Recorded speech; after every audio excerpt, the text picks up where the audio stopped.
여러분, 기독교는 생명의 종교입니다. 이 생명은 하나님의 아들 예수 그리스도로부터 오는 것입니다. 그러니까 기독교는 뭐냐 그러면 능력의 종교예요. 그러니까 하나님이 능력이 있는데 그분을 믿고 그분이 하시는 일을 우리가 하는 거죠. 그래서 기독교는 신비한 종교이고 능력의 종교입니다. 기독교의 시작은 예수 그리스도를 통해서 시작되었는데 그 예수 그리스도의 태어남부터 신비해요. 처녀가 성령으로 잉태하여 아이를 낳을 것이다, 이렇게 얘기했고, 그 말씀 그대로 어떻게 해요? 예수님은 성령의 잉태로 죄 없이 태어난 그런 분이셨기 때문에 우리의 죄 문제를 해결하고 우리의 능력을 주시는 분이 예수 그리스도였다라는 것입니다. 그러니까 기독교는 하나님의 능력을 경험하고 그 하나님의 능력을 나타내고 드러내고 증거하며 사는 게 기독교입니다. 근데 그 능력은 내게 있는 게 아니라 그 능력은 어디로부터 오는 거지요? 하나님으로부터 오는 것입니다. 그래서 성경은 그 능력의 근원을 이렇게 얘기합니다. 자, 스가랴서 4장 6절 다 같이 읽어볼까요?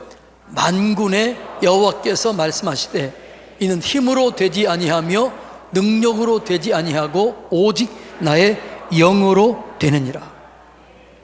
그러니까 우리의 사는 능력은 우리의 힘이나 우리의 능력이 아니고 말하고 오직 하나님의 영, 성령으로 가능하다, 이런 얘기예요.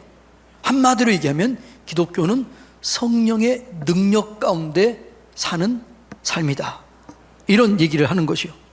그러니까 기독교는 성령의 능력이 나타나야 우리의 삶 속에 능력을 경험하게 되는 것이죠.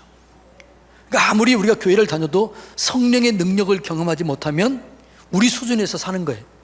근데 성령의 능력을 경험하게 되면 하나님의 수준에서 살 수가 있게 되는 것이죠. 성령의 충만함을 받아야 돼요. 그런데 하나님은 우리 모두가 성령 충만함을 받기를 원해요. 자, 사도행전 2장 38절로 39절 다 같이 읽습니다. 시작. 베드로가 이르되 너희가 회개하여 각각 예수 그리스도의 이름으로 세례를 받고 제사함을 받으라. 그리하면 성령의 선물을 받으리니. 자, 회개하고 제사함을 받으라. 그리하면 성령을 선물로 받는데 누가 이 성령을 받느냐? 하나님이 누구에게 이 성령을 주기를 원하느냐? 39절 다 같이 읽습니다. 이 약속은 너희와 너희 자녀와 모든 먼데 사람. 자, 여기서 저기 볼까요? 너희와 너희 자녀는 누구를 말할까요? 그 당시 이스라엘 백성들, 제자들, 지금 예수님 말씀을 듣고 있는 그 사람들 얘기해요. 근데 또 누구예요? 모든 먼데 사람, 거기에 있지 않은 멀리 있는 사람.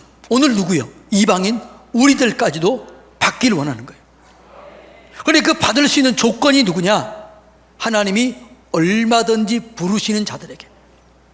하나님이 부르시는 자들. 오늘 우리는 하나님의 부르심을 받은 자들입니다.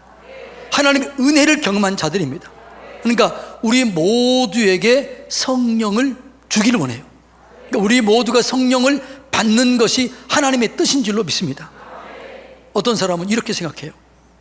나 같은 사람도 성령 받을 수 있을까?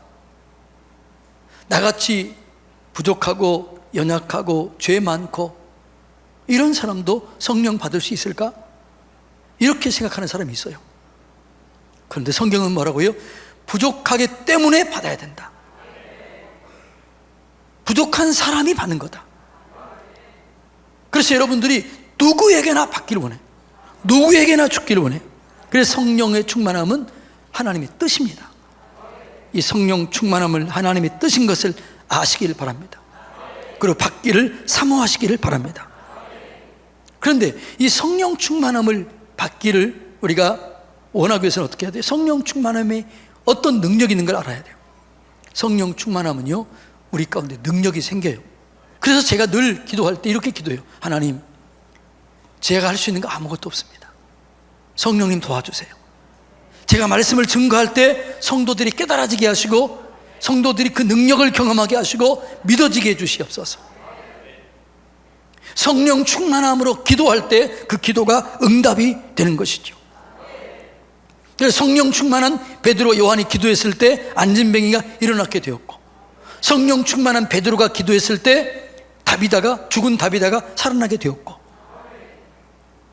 성령 충만했을 때 그들이 얻어 터지면서도 그들은 기도하며 감사하고 찬송하게 되었고, 성령 충만한 사람들이 기도했을 때 병든 자들이 일으켜 세워졌다는 거죠. 여러분, 그래서 우리가 성령 충만함을 받아야 될 줄로 믿습니다. 그럼 이 성령 충만함을 받기 위해서는 우리가 어떻게 해야 되느냐라는 거죠. 성령 충만함을 받기 위해서는 우리의 심령이 깨끗해져야 돼요. 따라서 해볼까요? 성령 충만을 경험하기 위해서는 우리의 심령이 깨끗해져야 합니다.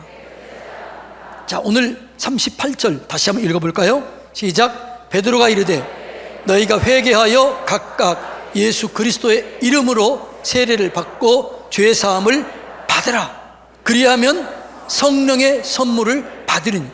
회개하고 죄 사함을 받으라. 회개는 내 죄악을 인정하는 거예요. 자백하는 거예요. 돌이키는 거예요. 죄악된 심령을 깨끗하게 바꾸는 거예요. 그래서 우리가 죄를 인정하고 죄를 시인하고 그 죄에서 돌이킬 때 성령이 임하게 되는 거죠. 요한일서 1장 9절 다 같이 읽습니다. 만일 우리가 우리의 죄를 자백하면 그는 미쁘시고 의로우사 우리 죄를 사하시며 우리를 모든 불의에서 깨끗하게 하실 것이요. 내가 죄를 자백한다는 것은 인정한다는 거죠. 하나님, 내가 이런 죄를 지었습니다. 내가 이렇게 연약해서 또 무너졌습니다. 하나님, 난 하나님이 필요합니다. 성령님의 도우심이 필요합니다. 성령님 도와주세요. 이렇게 기도할 때 성령님이 내 안에 오셔서 내 주인이 되어주세요. 그래서 성령의 지배를 받게 되는 거죠. 그럴 때 성령의 능력을 경험하게 되는 것입니다. 예. 그리고 두 번째는 우리가 회개할 때 성령이 임하게 되고, 두 번째는 십자가의 예수 그리스도의 보혈의 피가 덮어질 때 우리가 거룩하게 되어지게 되는 것이죠. 여러분, 예수 그리스도의 십자가의 보혈의 피가 뿌려지면 우리가 죄가 덮어지게 돼요. 그리고 그 십자가의 보혈의 피가 우리 속에 덮어지게 되면 우리 속에 하나님의 성령이 임해서 거룩해지게 되는 것입니다. 우리가 그 십자가의 보혈의 피를 마시면 심령의 갈증이 해결이 돼요. 그래서요, 그 피를 마실 때, 그게 성찬이 중요한데 요즘에 또 언제 한번 해야죠. 그래서 예수님 뭐라고 그래요? 내 피를 마시라, 내 몸을 먹으라. 영적 갈증이 해결되고 능력이 생겨지게 되는 것이죠. 그래서 피를 의지하는 신앙이 중요합니다. 그래서 여러분들이 매일매일 아침마다 일어나면서 하루의 일을 시작하면서 하나님, 예수 그리스도의 보혈의 피를 내가 내 몸의 머리끝에서부터 발끝까지 뿌리고 바르고 덮습니다. 이것만 해도 여러분 공격을 받지 않아요. 사단의 공격을 받지 않고 이기게 되고 성령의 능력을 경험하게 될 줄로 믿습니다. 보혈의 피가 덮어질 때 우리 속에 거룩이 임하게 되는 거예요. 그 은혜를 경험하게 되기를 주님의 이름으로 축복합니다.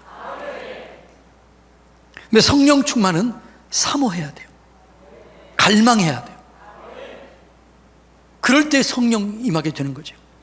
하나님, 어떤 사람을 사랑할까요? 잠언 8장 17절 한번 읽어볼까요? 시작. 나를 사랑하는 자들이 나의 사랑을 입으며 나를 간절히 찾는 자가 나를 만나게 될 것이다. 그러니까 여러분, 우리가 성령 충만함을 경험하기 위해서는 어떻게 해야 돼요? 하나님을 사모해야 돼요. 하나님을 갈망해야 돼요. 하나님을 간절히 찾아야 돼요. 여기서 여러분, 간절히라는 이 말 속에는 거의 각주가 있어요. 각주. 간절히라는 각주가 여러분 성경 쪽에 한번 찾아보세요. 간절히 찾는 자가. 그런데 그 간절히 그 다음에는 뭐가 있어요? 그게 새벽에라는 말이에요. 그러니까 뭐가 중요하다는 거예요? 새벽에 주님 전에 나와서 기도하는 게 중요하다는 거예요. 새벽 기도가 중요해요. 새벽 기도가 능력이 있어요. 그래서 새벽의 모든 기적이, 성경의 수많은 기적은 거의 새벽에 이루어져요. 내가 새벽을 깨우리로다. 새벽 기도가 중요하기 때문에 여러분들은 귀하게 여기시고, 어떤 문제가 있을 때 새벽 예배를 작정하고 결단하고 나올 때 능력을 경험하게 될 줄로 믿습니다. 예. 그러니까 여러분, 성령이 임하게 되면 우리가 능력을 얻게 되는 거죠. 그런데 성령을 사모하기 위해서는 어떻게 해야 사모하게 되죠? 그 능력이 얼마나 귀하고 얼마나 좋은 것인 것을 알아야 여러분, 우리가 성령을 사모하게 되는 거죠. 성령의 권능이 뭘까요? 성령의 권능은 파워예요. 성령의 권능이 임하게 되면 뭐라고요? 너희가 귀신을 쫓아내게 되고 방언을 말하게 되고, 그러면 성령이 임하게 되면 죽은 자를 살리게 되고, 내가 기도하면 그 사람이 회복이 되고 죄를 이기게 되는 거예요. 여러분, 죄를 이길 수 있나요? 죄에게 지나요? 네?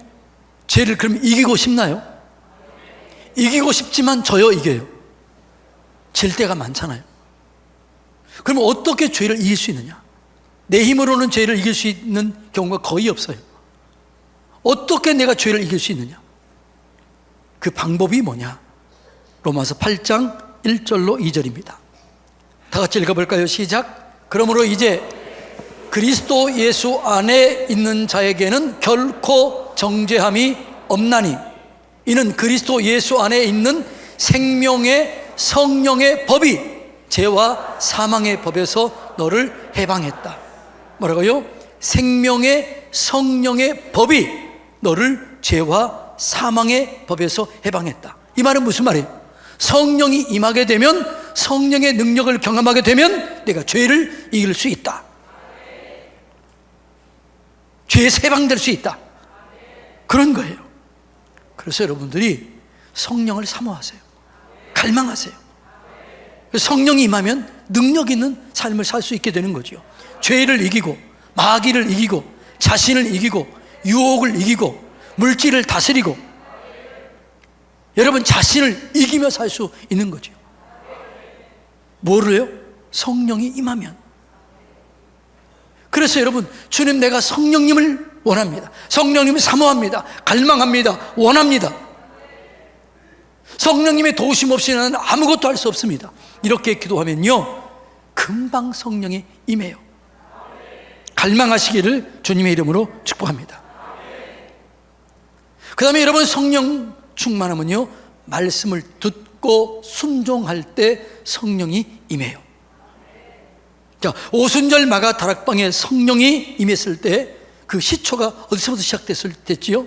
예수님 말씀하시는 거죠. 너희는 예루살렘을 떠나지 말고 위로부터 성령이 세례를 부을 때까지 기다리라.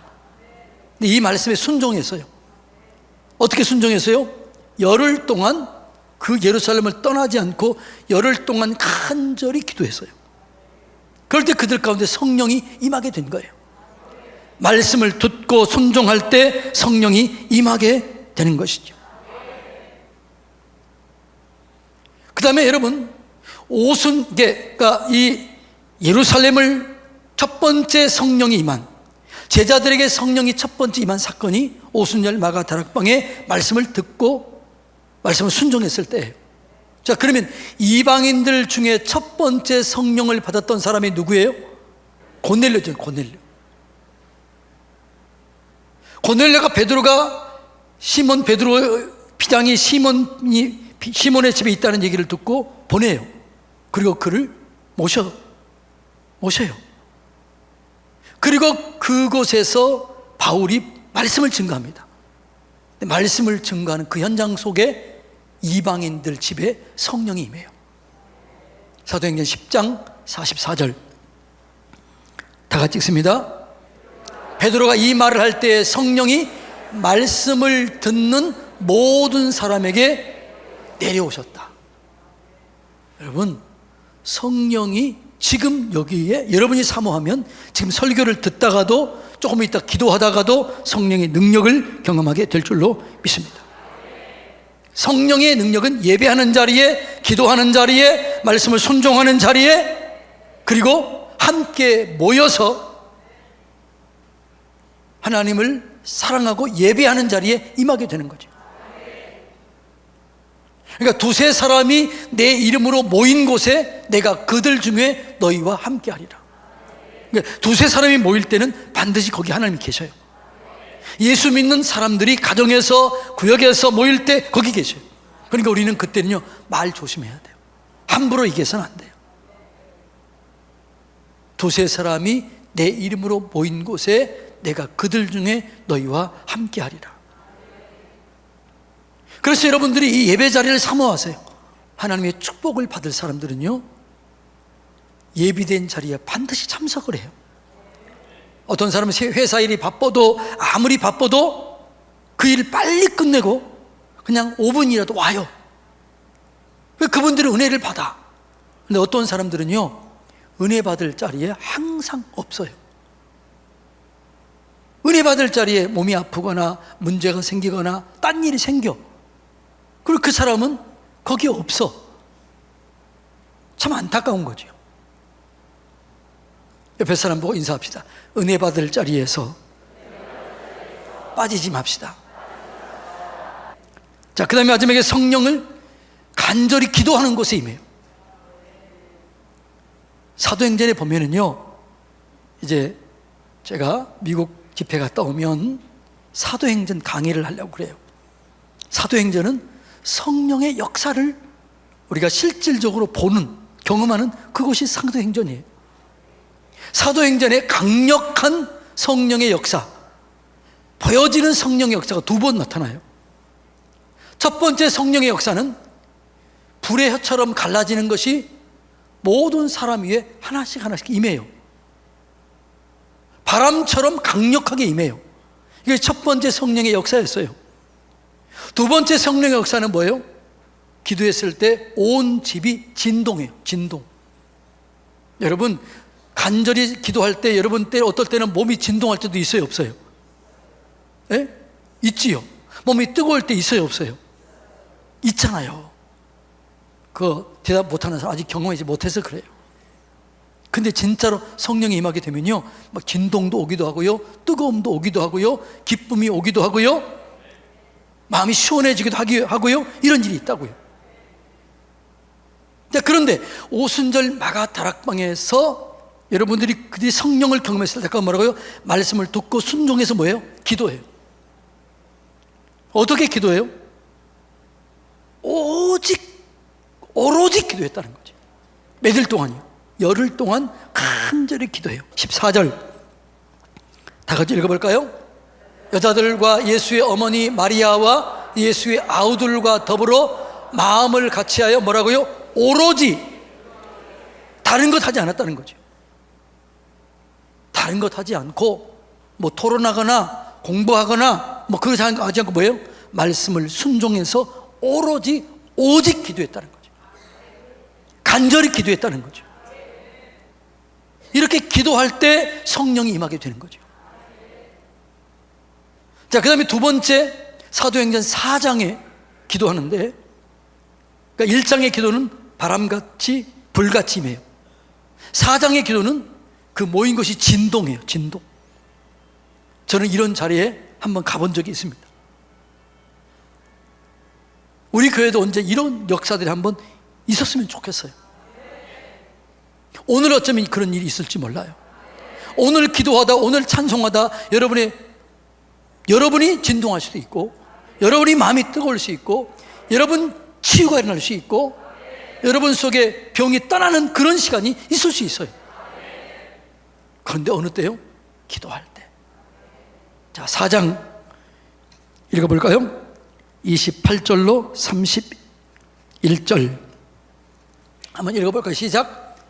하나님의 권능과 뜻대로 이루려고 예정하신 그것을 행하려고 이 성에 모였나이다.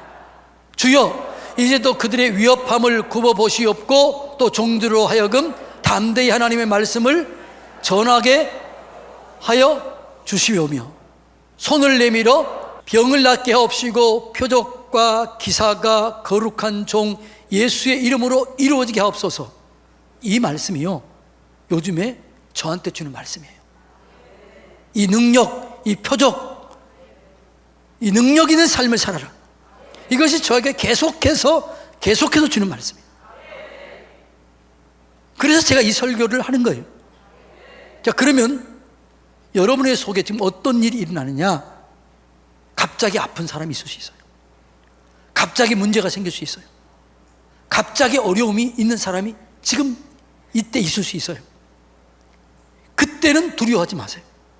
염려하지 마세요. 아, 지금은 기도할 때구나. 기적을 경험할 때구나.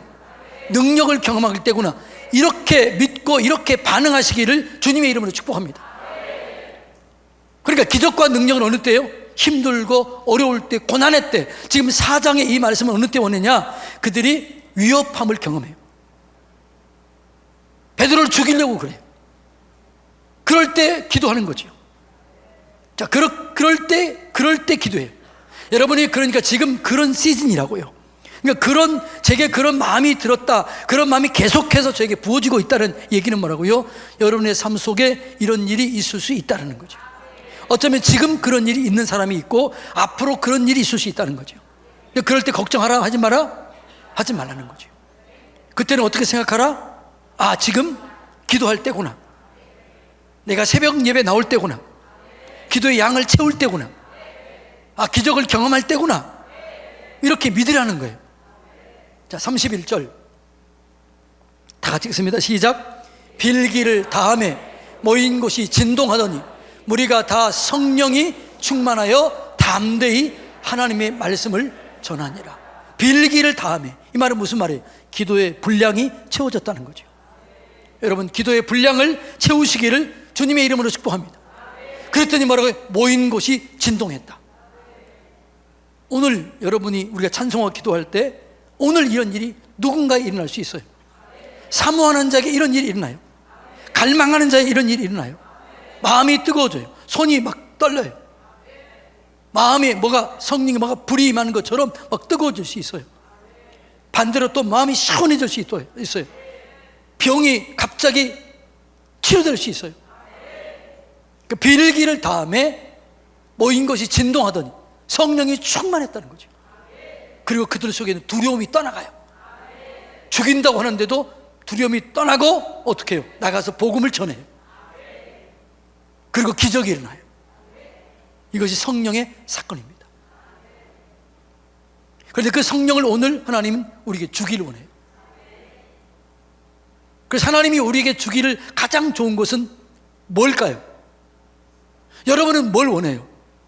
여러분은 돈을 원하고, 여러분은 좋은 직장을 원하고, 여러분은 어떤 다른 걸 원하지만 우리 주님이 진짜 주기를 원하는 좋은 것이, 가장 좋은 것이 뭐예요?